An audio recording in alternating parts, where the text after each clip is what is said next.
People's souls are being uploaded to the internet. It's like people get stuck.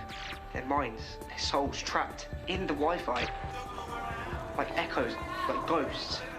Sometimes you can hear their screams on the radio, on the telly, on the net. This is real. This is not a hoax. I don't know where I am. Or a joke.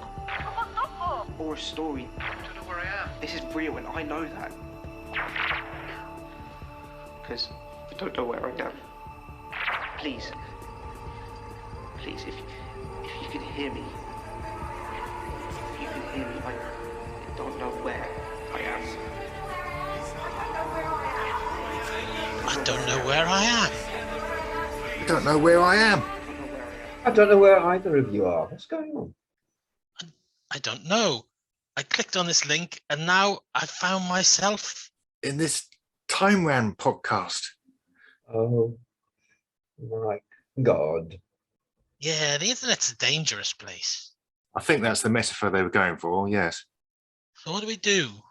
Cue music!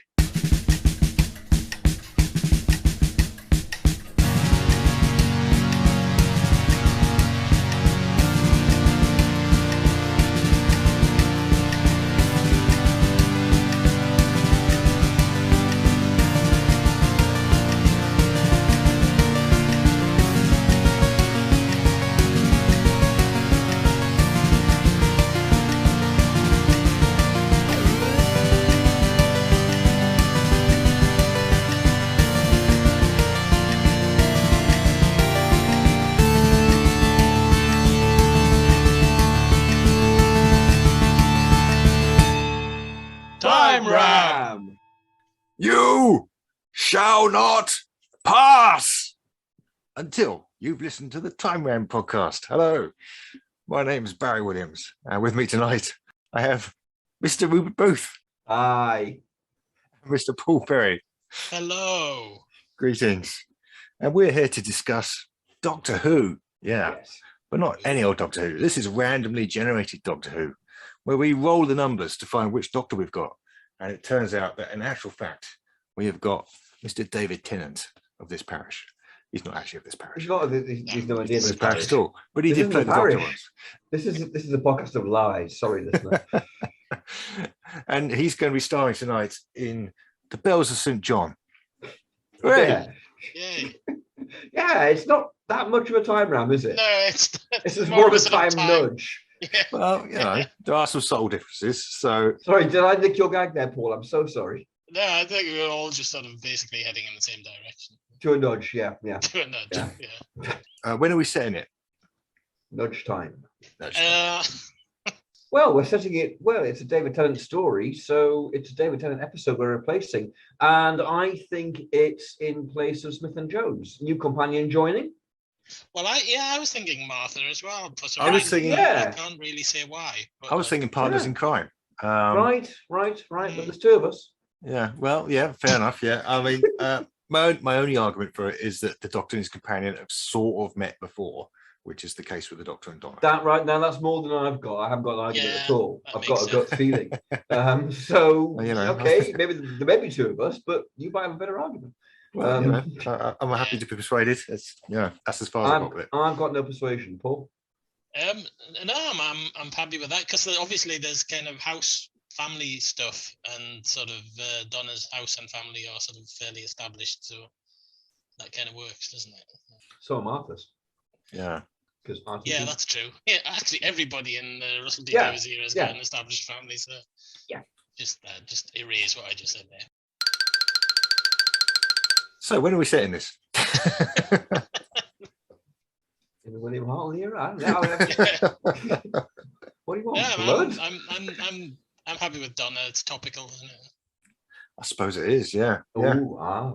Yeah. Ah. Since we know Sorry, those but is going back. spoilers, by Other the way, if vowels. you haven't been keeping up with the... That's true. Yeah. We probably should limit what we say. But Well, yeah. oh, What? fine. Yeah, no, fine.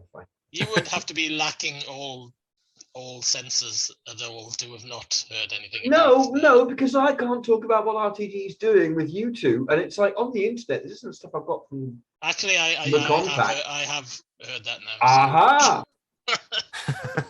Just Baz that's the holdout. If it's the same thing that we're talking about. Well, but- it must be, isn't it? Yeah. Yeah. I heard of Neil Patrick Harris. That's as much as I've heard. Oh, I've heard of more than Neil Patrick Harris. More than. Yeah. Isn't that a Bee Gees song more than Neil Patrick Harris? If not, it should be. Are there any Bee Gees left? Barry Gibbs, you know? There's a BG, ABG. Yeah. the He's just a hairy G. one. Obviously, Easy as 1, 2, 3. Obviously, it's all the hair that's keeping him Uh-huh. together because the others have I gone. bet it's the hair of children. It's funny because he is the oldest BG, isn't he? But he's He the one is the that's oldest. Yes. It's the hair of outlived all the rest. children.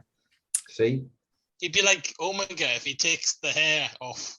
There's nothing there. And then, annoyingly, he will destroy all things, which is bullshit. Yes. Didn't be doing that, Barry Gibb. I'm part of all things. Didn't. I always thought it'd be good to do a version of Inferno set in 1976 starring Barry Gibb called Disco Inferno.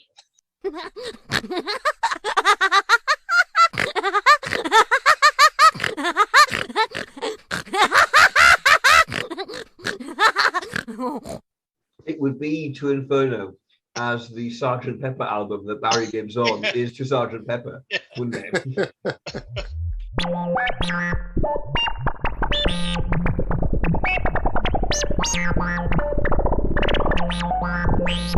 Oh, please be quiet. Okay, well, shall we talk about Doctor Who? Yeah, Um, we must. If it is Tennant's last season, that sets it around. Where did he finish? It must have been 2007. No, later than that, 2009. Yeah. He's never finished. Yeah, He's back 2008. again. Let's say 2008. Well, he's back, yeah. But let's take us back to 2008. Mhm. Yeah. Well, I mean, that's a long time ago. Wow. A Wow. long time ago. Yeah. Yes. Wow. Yeah. So are we all the same, as in still viewing New Who as being kind of a bit new? Yeah, but it's just not. It's Yeah. just not, is it? No, neither No. are we. Wow. Well, yeah. Excellent. Right. Yeah. Right. We must therefore be moving into the arena of being quite old. I read a quote today which was quite depressing. I can't remember who said it, but it's some kind of football manager. Well, he said, well, the first time he heard "When I'm 64," he was 18. He was like, "That's forever away." And now look at him, and he's 74 now. It's like- Yeah. Just craving it and going 64, blimey, things I could do then. Yeah, exactly. When I was a lad. Yeah. I remember watching that program on BBC Two about the making of Sergeant Pepper called "It Was 20 Years Ago Today." Mhm. Oh yeah, I remember that. Suddenly Yeah, realizing that was about kind of yeah. 30 years, It must have been, yeah. 30 years ago. But that program was Watching extras on films and indeed Doctor Who DVDs, some of the stuff was shot quite a long time ago. yeah. And you get actors kind of going, "Oh, I can't remember this. It was 15 years ago," for something that's just a long time ago. Yeah, a lot of them Yeah. have a habit of not putting that shot in 1996 thing on it. So you're kind of watching people on some of them and kind of going, is he alive? Yeah, Is yeah. he alive or is he dead? I thought he was dead. I had a look at the Richard Franklin Mythmakers because I had nothing else to do in my life recently. And there's kind of like two Richard Franklins interspersed. There's some late 80s one shot on VHS or something like that, or U-matic. And then there's a mid-90s one who looks significantly older and more knackered. Yeah. And he's just kind of going, wow, time. Anyway, so listener, good. You've discovered that we've discovered that time happens. Yes. Hey. We're clever. You We've learn realised. things on this, you do. Time ran. You see, we've held back, but now we've explained that time works. Not Next how it week. works, but that it works. Next week we explain how rams work. So Absolutely, fun. yes. Yeah. Bleating largely, apparently. Yes. so Horned bleating. the bells of St. John. Yes. We open with everyone connecting to the Wi-Fi, and there's a link in a special alien writing. In the days when you had to do that. Well, I still click on links, but Actually, no, you still do, yeah. yeah. And anyone who clicks on the link, you die within 24 hours, and your soul gets absorbed by the internet. And it's a good start, that one. It's a good pre-credit. It's very strong. Yeah. Ah. Yeah. And we cut to finally all these people in boxes all going, I don't know where I am. Cue titles. Who would click on that? Who would click on that link though? I mean, you would kind of see it and kind of go, "It's a mysterious link in a strange foreign language." Yeah, I'm going to click on that. No, you wouldn't. You might do, curiosity. I know. I would go straight to Twitter and see who'd clicked on it, or what was being said about it, and make my own mind up, and then, ask a friend to do it for me.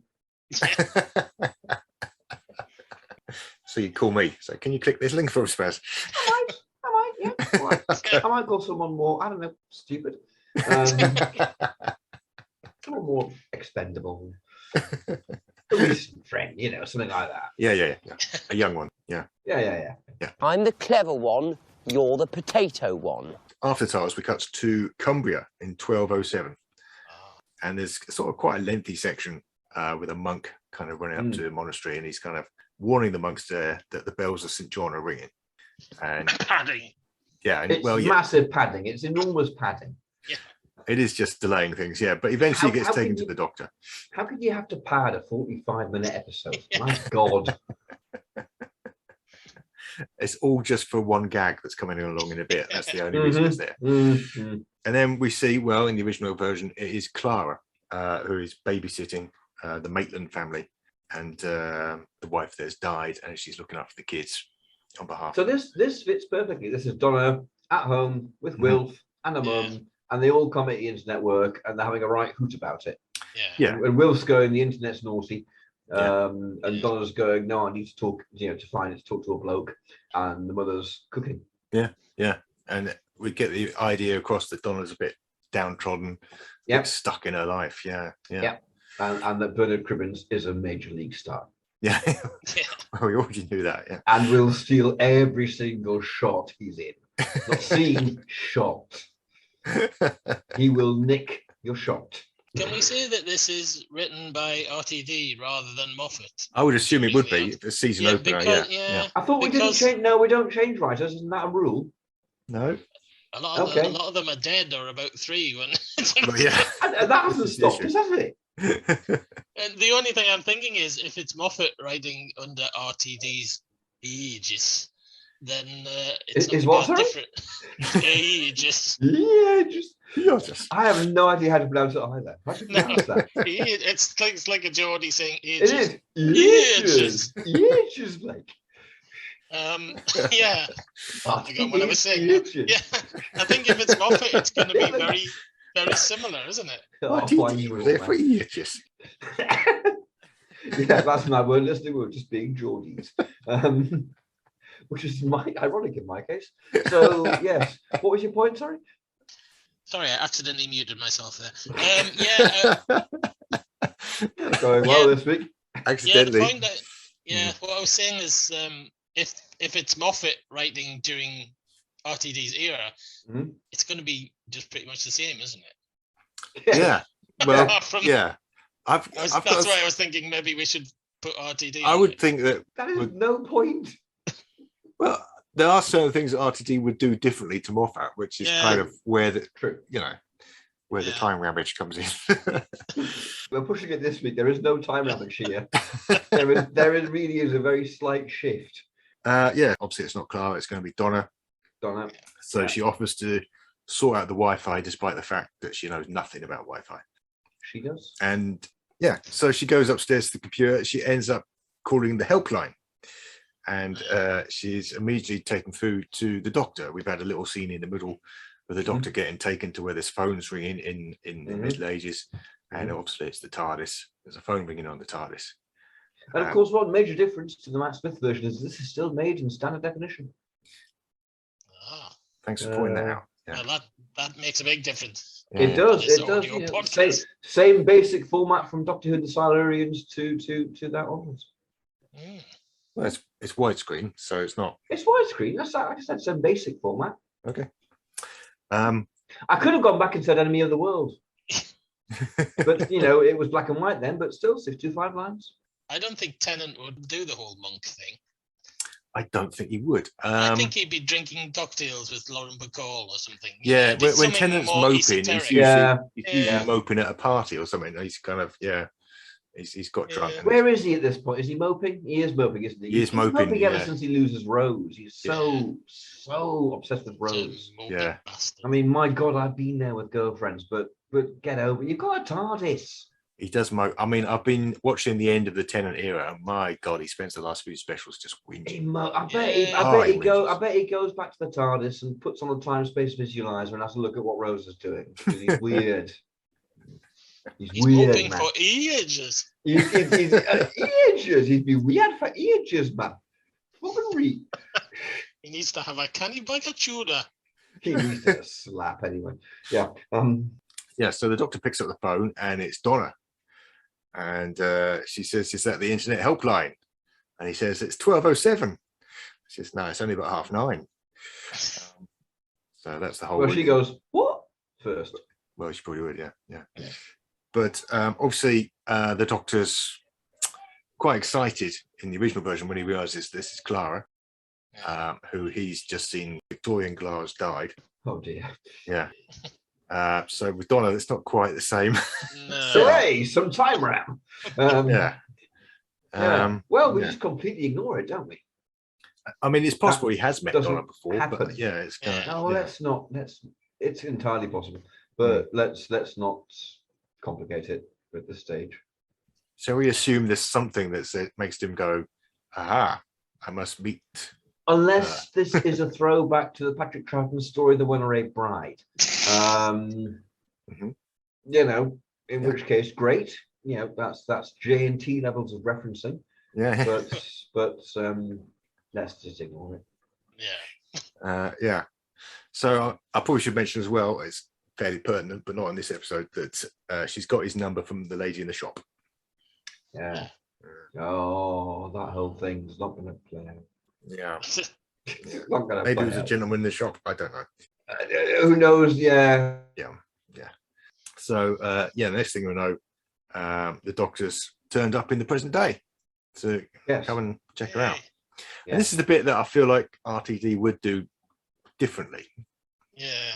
I mean, the criticism that people have made at Moffat is that his companions are manic pixie dream girls, which Clara very much isn't. But I can see why they say that.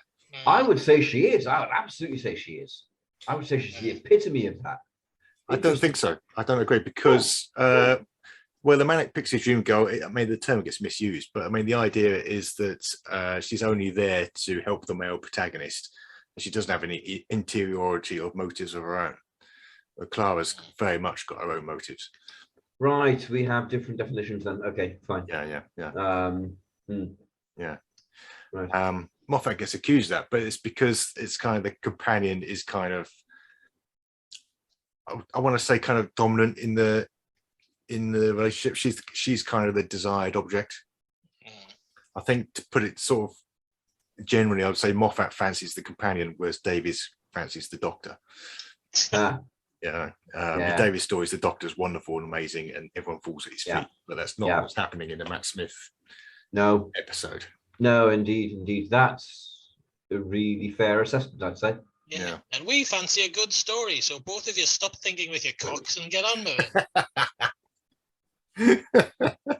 Having said that, Russell T Davies and Stephen Moffat have achieved more as writers than any of us. Yeah. Maybe we should be all thinking about our cocks. No, but I think you're, it's a fair point, and I think your rant is fair as well, Paul. Yeah. It is though. It is fair. Yeah, but I mean, in Partners in Crime, did Verity Lambert think with her cock? I think not. Fair point. Yeah. David Whittaker? No, he thought with his Mercury. Not unless Verity had a sort of pet male chicken that she kind of would talk stories through with. Oh, I see. Cock. Yes. Yeah. Took me out there. Sorry. Mhm. She had the Magdon for a while. She kept the Magdon. Maybe we should talk stories to the Magdon. I would. You're saying the magnetron was a giant metal cock? I'm just trying to drag the whole thing away from cocks, but you do you. Oh God, this is like the Green Death all over again. Hey, for unusable podcast. Right, okay. Oh, let's not push. So, I mean, do we want to do this bit differently, or what do we want to do? Because Clara's quite resistant to the Doctor.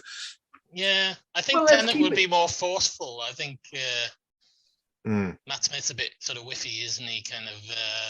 I think, Tennant would work it on pure charisma and get away with it, because that's how Davis writes him. But we're doing a season of that with Martha or Joe Grant or Sarah Kingdom or whoever the Tennant companion is. And so one thing I loved about Donna that I really don't want to lose from this season then is the whole kind of, I'm a Time Lord, I'm amazing, I'm blah, blah, blah, slap. Yeah. Shut up, I'm not impressed. Mhm. So can we have him doing both? Can we have him doing the whole charisma bit and kind of going, this is really important, I need to do this, oh, I don't want to die, and all that sort of bit. And she just goes, no, door. Yeah. Okay. Yeah. And it works. stays there.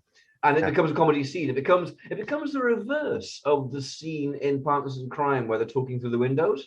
Mhm. Because they're communicating through a barrier and they can't hear each other. They can hear each other, but she's not letting them in. They can't see each other. So you do it like that. Okay. All right. Well, with that. Work with it. I thought it was quite good. Work with it. Oh, well, fine.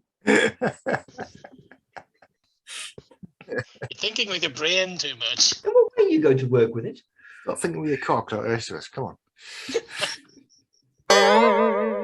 So, while this is all going on, we Not cut. what was mentioned earlier. That is. No. Mhm. We cut back to Celia Imrie. We do. Yeah, who's playing the villain. A character name. I've written a character name down. It's Miss Kislet. But I mean, it's just Celia Imrie. It would probably still be Celia Imrie, wouldn't it? Because it's only like 2 years earlier or something. So. Well, I mean, it could be. Yeah. I mean, unless there's somebody else you've got in mind. Helen Mirren. I don't know. Not Helen Mirren. It's Celia Imrie.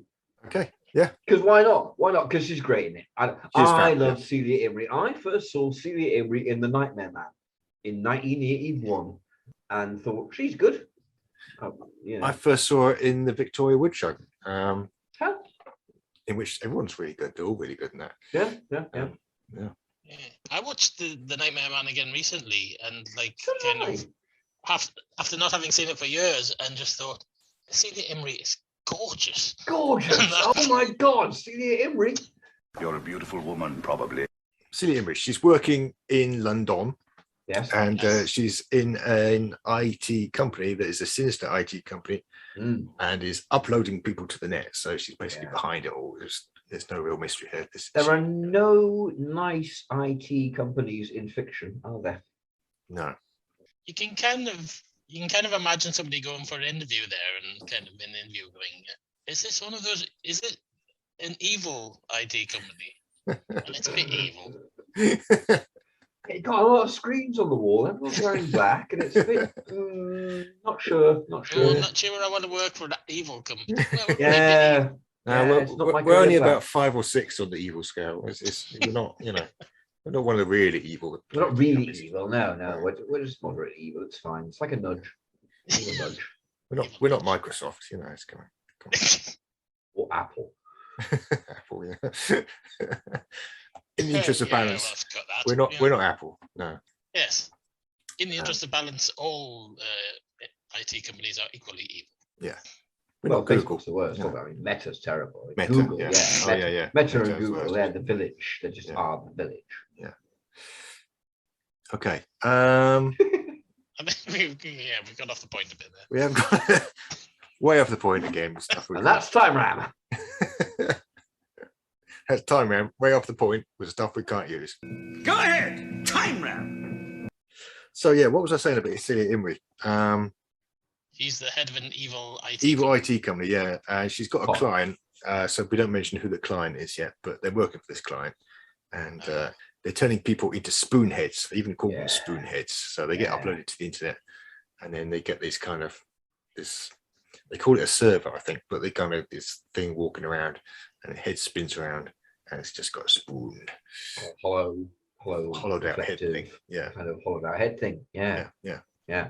And that's exactly the same effects company, isn't it? I think. Was it the mill still? The mill. Yeah. Possibly, yeah. So it's going to look exactly the same, Yeah. but in SD. That's one of those kind of sci-fi concepts that assumes that the character can see exactly the same as the camera sees, whereas in reality, you'd spot straight away that somebody had the back of their head missing. Yeah, it wouldn't work in 3D. Yeah, they'd just be this kind of smooth thing with a picture of a head on Unless it. there was a Spot it perception filter going on. Yeah. Which happens in New Who and is a brilliant idea, a perception filter. It's just you can do anything with a perception filter. Oh, no, you didn't see that. No, fine. That's the exciting thing. Nobody in the universe can do what we're doing. Yeah, we're back at the house. Donna, for whatever reason, still hasn't called 999. Yep. But is interrupted by, in the Clara version, it's a little girl coming down the stairs. Yes. It's from the book she's reading, which is a tie into another episode. Turns out to be a spoonhead. It'll be her mother. It'll be a mother. It'll be a mother. Yeah, It'll be probably Sylvia. Yeah. I was going to say the boyfriend, but then why is he there? True. Yeah. Well, we know why he's there, but So the mother. I mean, it can't be the Ratnos because that won't happen. But I probably should have mentioned earlier that while she was talking to the doctor and trying to sort out her internet connection, she's clicked on this mystery link, and now she gets uploaded. But the doctor's been away for a bit. He's been in the TARDIS getting a new outfit on. The attendant, I assume he's changing from his brown suit to his blue one. Yeah. And he runs in, bursts into the house, and manages to get her back again with some clever coding. Shouting, Donna! All the way through. Yeah. What's he say? Donna! I just told you. Pay attention. Good Lord, why am I here? I can't think. What's the thing he always says all the bloody time? Donna! Allons-Y, are you thinking? Allons-Y! Yeah. It was never as good as Fantastic. I was not down with Allons-Y. I know, and it gets more and more over the top as it goes on. Allons-Y! But his last episode, he's going, as a wise man once said, Allons-Y! Yeah. Yeah, the end of your rope here, aren't you? You get it. Yeah, all right. Yeah, so he sends Celia Imrie the message, under my protection. Fucking great. That would have worked. What? Fucking great. Fucking great. Yeah, that would be great. Yeah. Fucking great. It would just not break the accent at all until the moment he says, fucking great. Tremendous. I'd watch that. I'd watch the hell out of that. You're better Geordie Doctor. It's better time. Yeah, I agree entirely. Yeah. Haven't we though? Well, no, we haven't. Haven't we though? Apart from fan doctors who don't count. Don't they though? Doing the man. It's so sad of the time. Right. Wish. I've got a Scottish friend who says wish to me, and I've never heard anyone say wish to isn't north of the Tyne. Well, you don't say wish, do you, Paul? Scotland's north of the Tyne, isn't it? Yes, that's the point. Okay. You don't know, Baz. You're from Cambridge. My grandmother used to say wish. There you are, you see. Wish lad had your gob, I'll tell you. But was she from north of the Tyne, though? No, she was from south of the Tyne. So. Yeah, well, that's cultural appropriation, and I'm offended. So anyway, where are we? The Lambton Worms from south of the Tyne. So. Wish lad had your gob, I'll tell you about an apple story. Lambton's in County Durham. Fuck Lambton. Fuck County Durham. Yeah. Bollocks. We've lost all our listeners in County Durham now. Yeah, they're switched off. Anyway, this is really useful stuff. Yeah. Unusual podcast, right? Okay. Yay. Useful. Yeah. So, so Donna's out for the count. So, Doctor takes the opportunity to put her to bed and rifle through all her stuff, which is not sinister or stalkery in any way. No. That's. I was about to say that's very much the hallmark of a Moffat script, but that could be misinterpreted. Yeah. RTD wouldn't have him doing that, I suspect. Mm-hmm. Unless we could be completely contradicted by an episode where RTD has the Doctor doing exactly that. Because it's necessary. Yeah. I guess he's got his reasons, because in the actual episode as it stands, she's the impossible girl, and he knows, he needs to find out what's going on there. Yeah. Yeah. Yeah. What is she in this? Is she the Impossible Temp? She's the mouthy temp. Right. Yeah.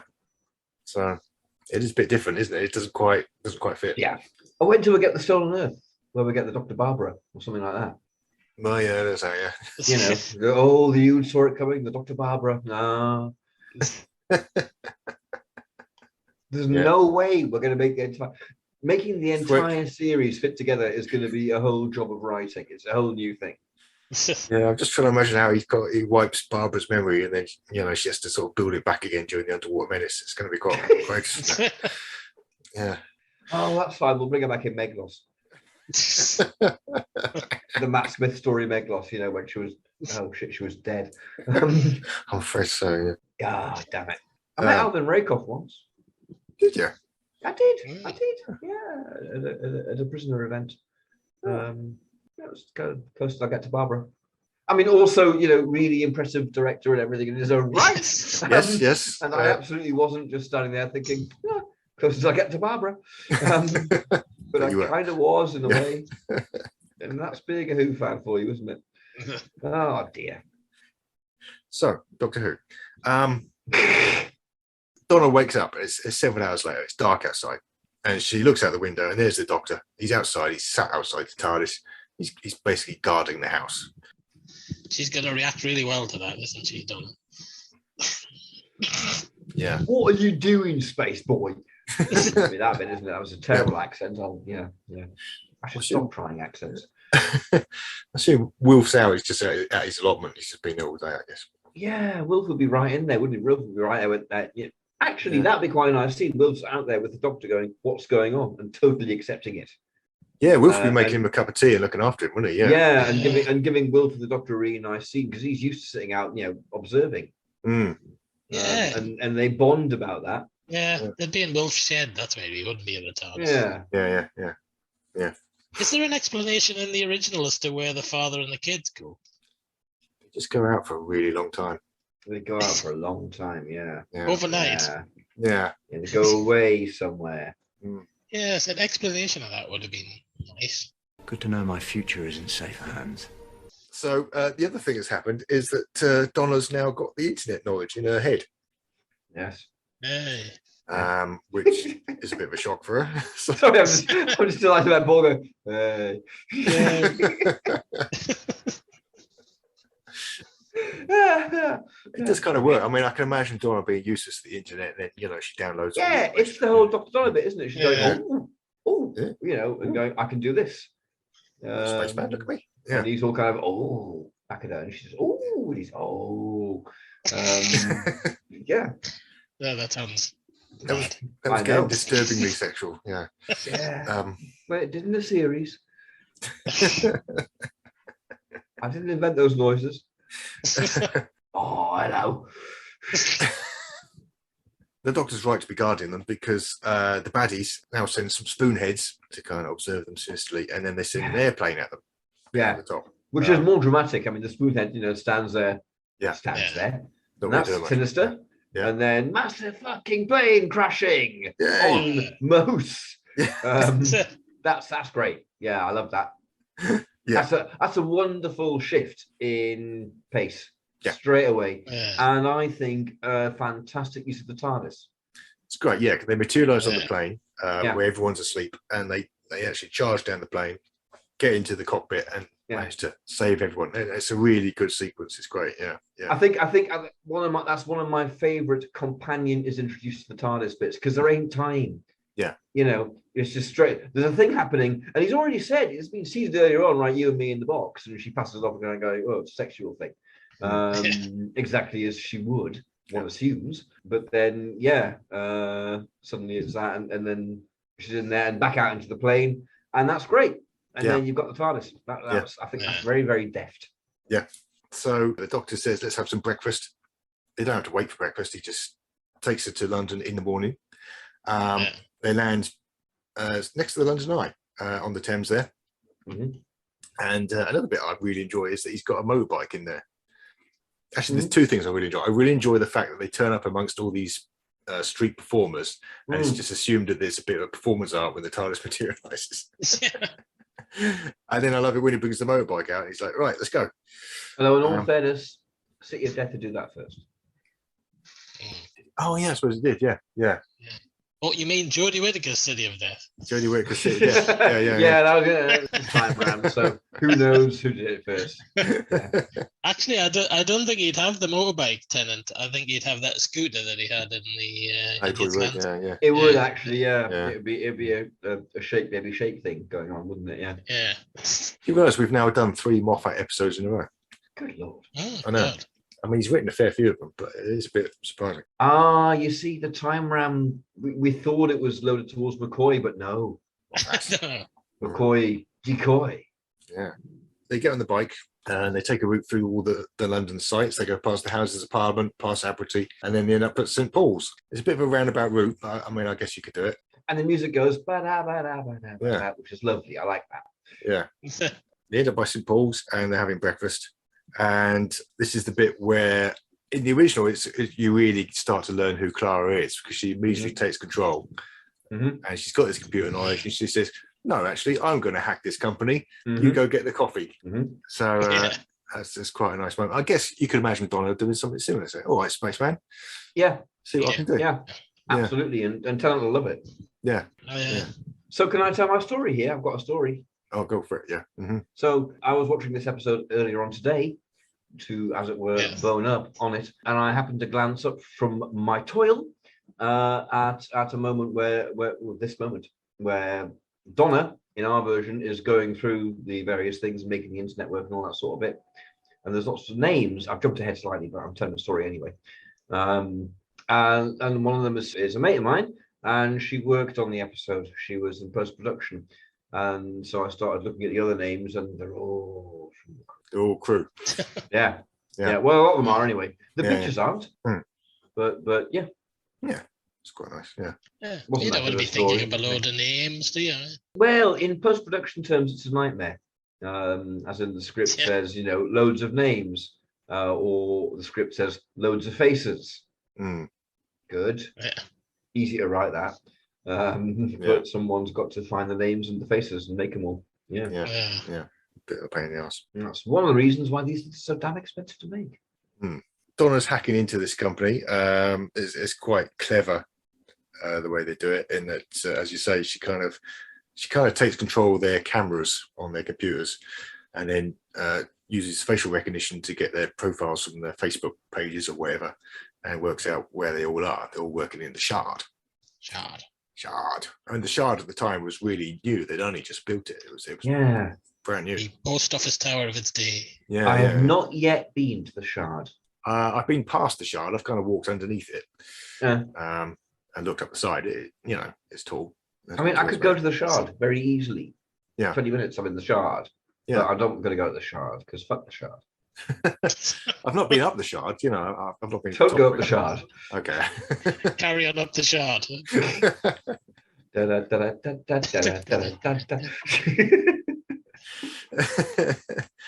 Let's try not to talk about people getting taken up the Shard.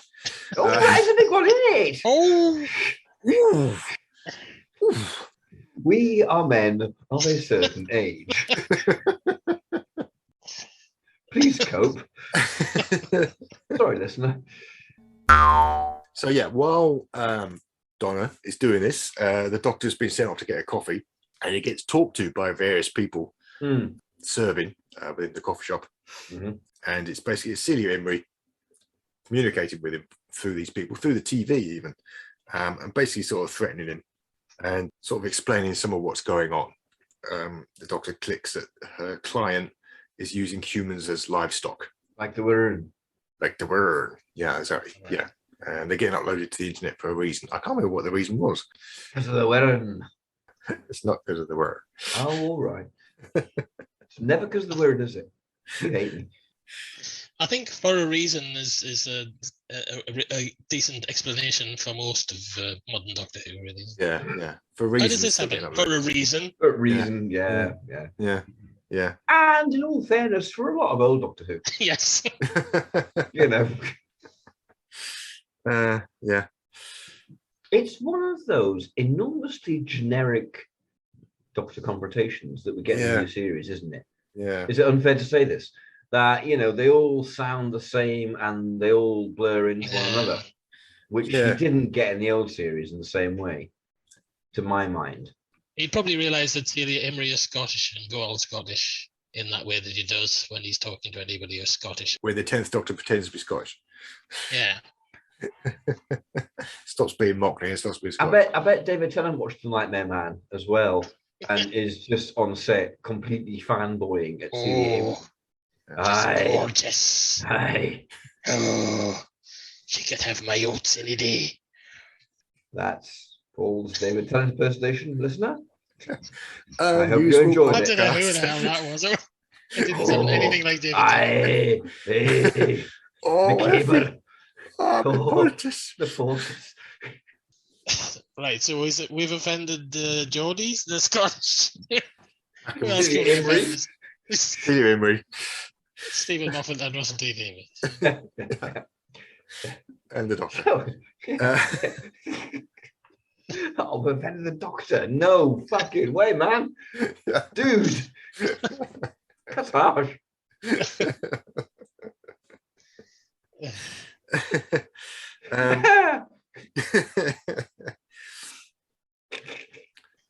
The Doctor basically goes back outside with the copies, and Donna's slumped across the computer. She's been uploaded again, and this time it's too late to download her again. But somehow or other, and I must have missed quite how he does this, he's worked out as well that they're in the shard. I'm not quite sure how this has been communicated to him. He looked with his eyes.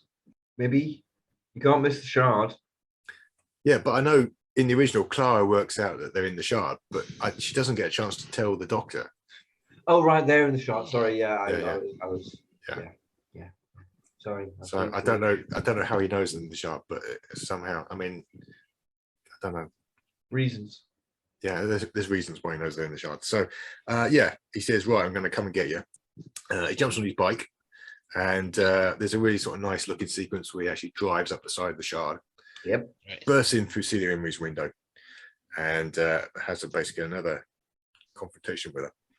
And he tells her to download everyone. Some of them would die, but he doesn't care. He wants them to get Donna back, Where's Wilf? Has he left Wilf behind? Wilf is in the cafe ordering more coffees. Okay, fine. For a reason. Yeah. Wilf can pass on that information. That works better. Yeah. Aha. There. Wilf can go, Doctor, she was saying something about the shard. Like, what's the shard? Yeah. Bernard Cribbins will know what the shard. That's true, because it's not been built yet, is it? Is it? When was it built? When was it built? It's only a couple of years. Yeah, but it was brand new in that Matt Smith episode. It was, yeah. Well, it's set in a couple of years in the future. They might use the gherkin. They might use the gherkin instead, yeah. Just use the shard. I want to look it up now. I want to look up the shard. Yeah, but you set a couple of years in the future, like, when the shard is finished. Sorry, there's nothing funny about I want to look up the shard. It kind of is. Unless you want it to be. I've got the opening now. It's that you can visit the shard, right? Yeah. And it's open now. So if you want to get going. I don't want to get going. What's the shard going to do for me? What am I going to get out of the shard? You get a nice view. Get a nice view standing on the hill. Okay, construction began in March 2009 and it was inaugurated in July 2012. So yeah, they hadn't started building it yet when Tennant was filming his final series. So the gherkin then? Good. Gherkin. Yeah. All right, yeah, the gherkin. So the Doctor drives his bike up the side of the gherkin and kind of falls off. But it's kind of... Doctor Who ends. I mean, I guess he's got an anti-grav thing, but still. Oh, it's David Tennant. No, he just bounces. Falling from a great height doesn't kill him. Yeah. That's true. Yeah, he's immune to that. Yeah. Yeah. Yeah. As long as he's got a window to fall through, he's absolutely a window. fine. He needs a window to break his Good. fall. Yeah, because windows are known as great shock absorbers. Yeah. He's not going to cut himself on that. Going Now he'll be fine. Absolutely fine. Oh, hello. Oh, it's a window. It's just like being on play school. So Play school presenters, they're all dead, Baz. Oh, the play school presenters. All those ones from my youth, they're all dead. Fuck you on about? David Tennant. You give David Tennant's doctor 5 seconds. He's going, "Oh, they all died, Rose," or "Oh, they're all dead, Martha." Oh, on that planet. You know, within talk to him, but say hello to him. He's kind of like, "Oh, the Time Lords." You know, it's, oh, stop it. Stop it. Buy your milk or something. You know, do what you came in for. So we've got a little bit sidetracked, but basically what happens if I come back to the plot for a moment. I'm just saying the 10th Doctor will be no use to the corner shop. He's just bimbling around all the time going, "Oh, this magazine, do I want it? I don't know." It's, you know, goes on forever. I like the way your version of the 10th Doctor does sound like someone from EastEnders. Oh, hello. Your head of order. Barcelona! You muppet. Get out, my pup. Shut up. Anyway, yes. You're banned from the Queen Vic. It's going to be the best Christmas ever. All right, you're the real Southerner. How about Time Ram? Time Ram? You couldn't do it in that old crock. Woof. Time Ram. Londoners. So the Doctor confronts Celia Imrie and tells her to download everyone, even the ones that are dead. And it just means he'll get Donna back again. And she basically says, "Why should I do that?" Which is a fairly good question. And it's because he's not the Doctor, he's actually a spoonhead. He's still back in the cafe. Crafty old bastard. Oh, I know. Yeah. So he uploads her. He'll be going, "Oh, yes," at this point. Yeah. Oh, yes, you're uploaded. He'll be doing that. Getting my spoon. That's okay. 1 pass, never do that again.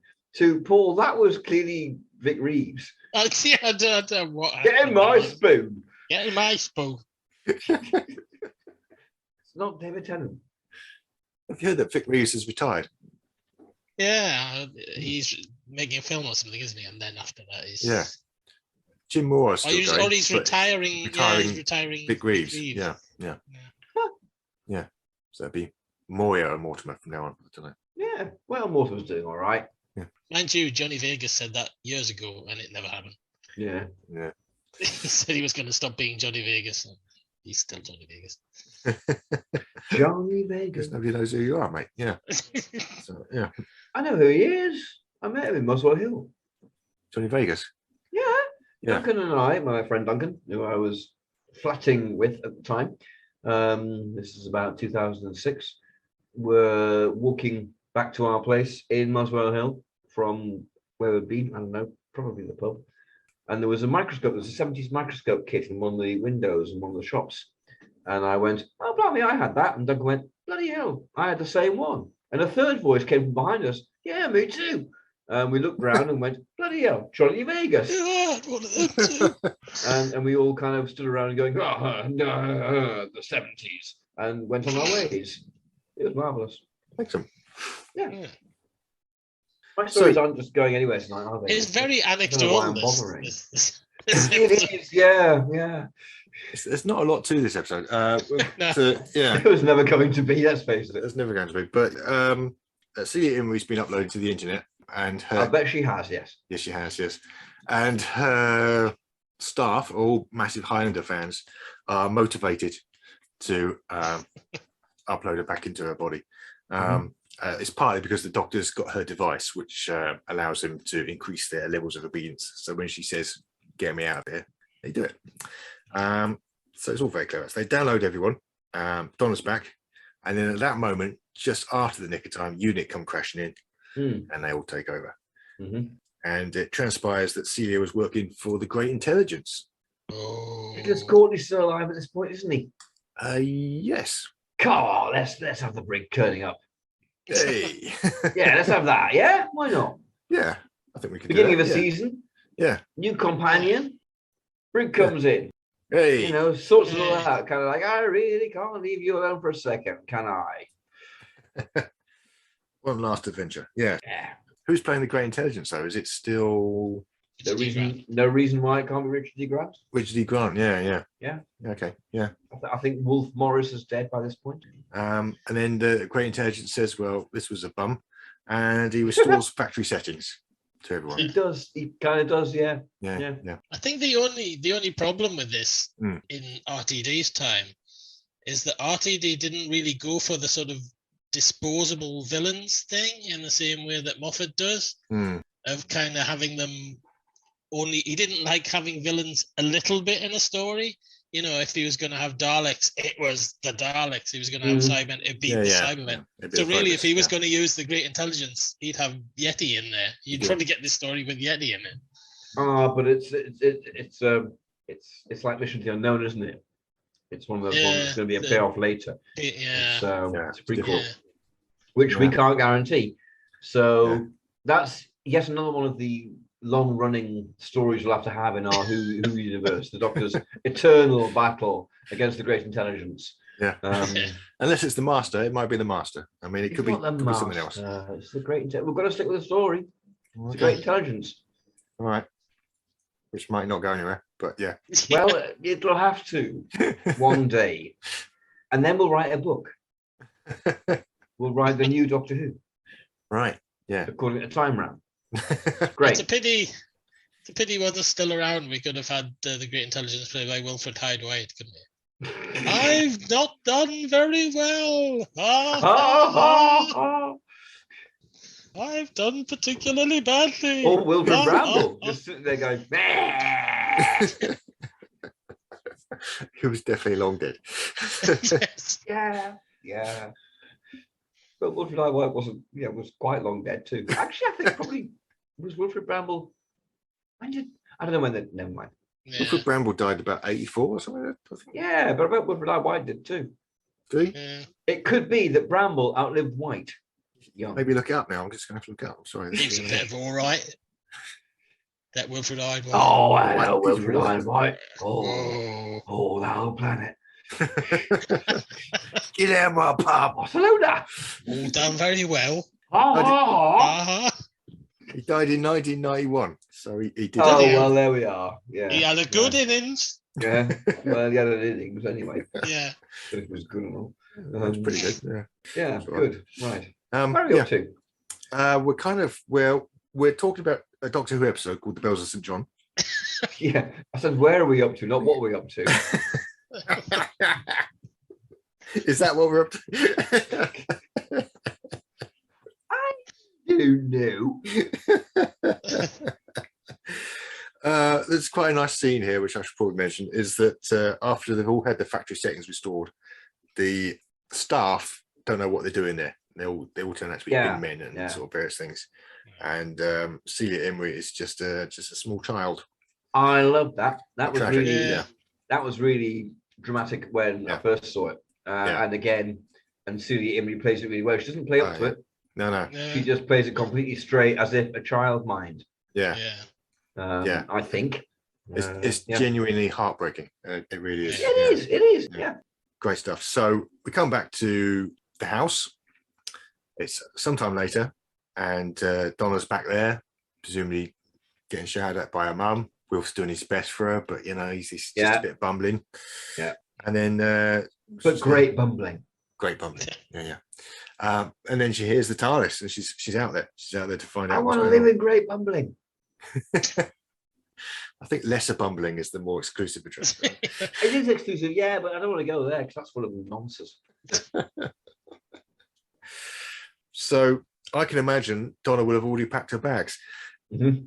It's a bit different with Clara. The doctor says, "Come with me," and she says, "No, I'll speak again tomorrow."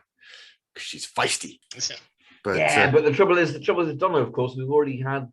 Well, in reality, we've had one story with her, but in Time Ram, we probably haven't, have we? Or we've had 20.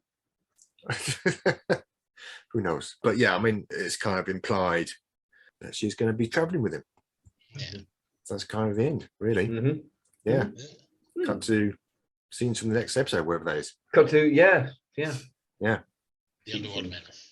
Next episode, Underwater Menace, Pyramids of Mars, Yeah. Warriors of the Deep. It'll all be, it'll be great. Yeah.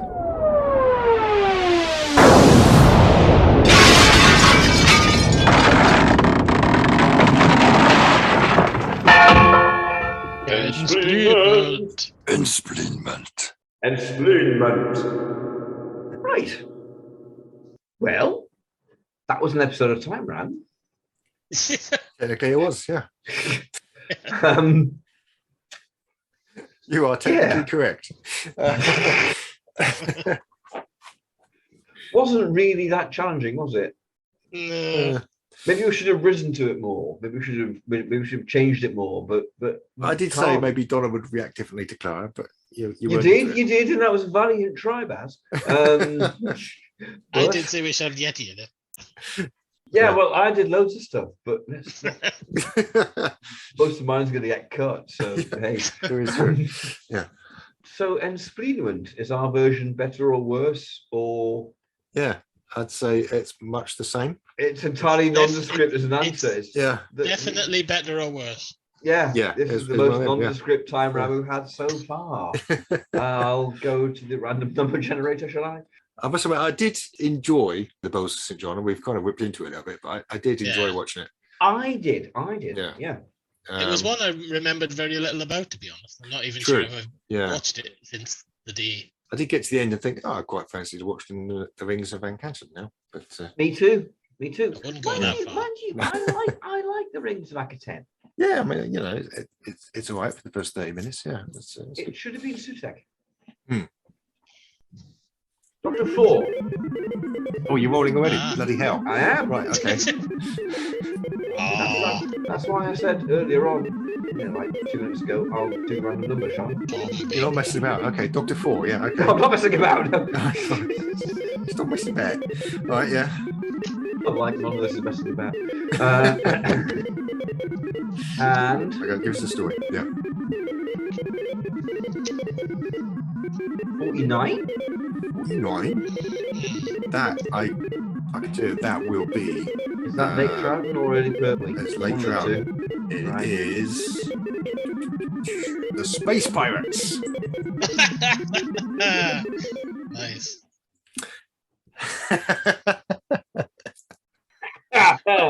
Right. Ooh. Let's all go watch the Space Pirates. Let's watch. Ooh, for Space Pirates. Have I even got an audio of the Space Pirates? I have to kind of dig. Well, I've got a reconstruction. I've got a recon. Yeah.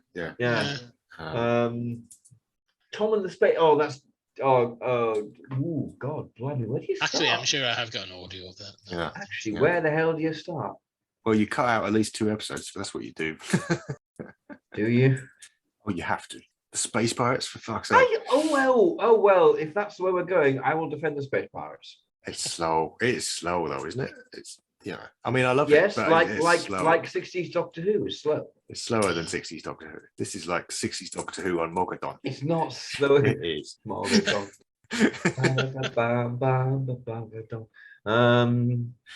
No, it's fine. It's fine. We'll do this next week. I'm glad it's a good sort of difference of eras again, because indeed.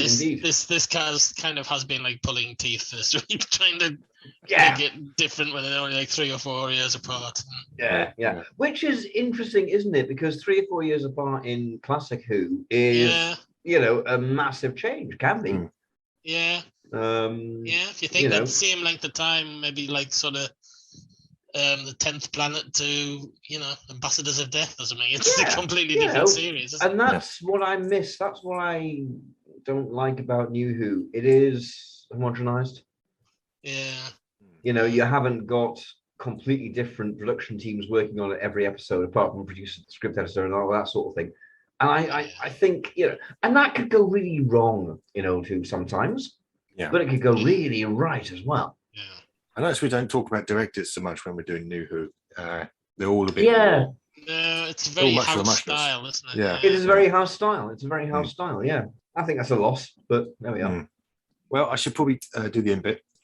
Thank you, listener. This has been Time Ram. We can be found on Twitter using the hashtag Time Ram. I'm on there as @BazTimeRam. Rupert is @RupertBooth, and Paul is @Paul38. Thanks to Ben Jones for providing the music. If you come to our website, timeram.com, you'll find a link there to Ben's SoundCloud. Don't know how much he's got on there, but it might be worth checking out. We've also got SoundCloud. thought I'd underline that. Thank you. Yeah, and we've also got a Patreon site. Yeah. So if you do wish to go there, you get access to all kinds of extra content. We've got a previously unreleased pilot episode, Yeah. Paul McGann in The Mask of Mandragora, Yeah. guest starring Robert De Niro and Patrick McGowan. And handsome. And handsome. Never released for technical reasons, but now available to Patreon subscribers. So check that out. Dude, it's For quite technical reasons, among other things. Among other things, to be fair, yeah. funny. Oh, handsome won't sue. They'll be fine. They're nice boys. Well, middle-aged men now, I suppose. aren't they? Yeah.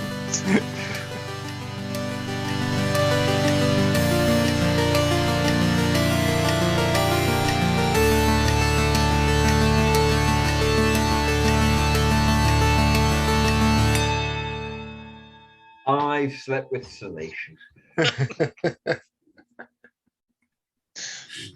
go around a t-shirt. Bye. Back in the day. Silly man. Relation. That was ages ago. Nice callback.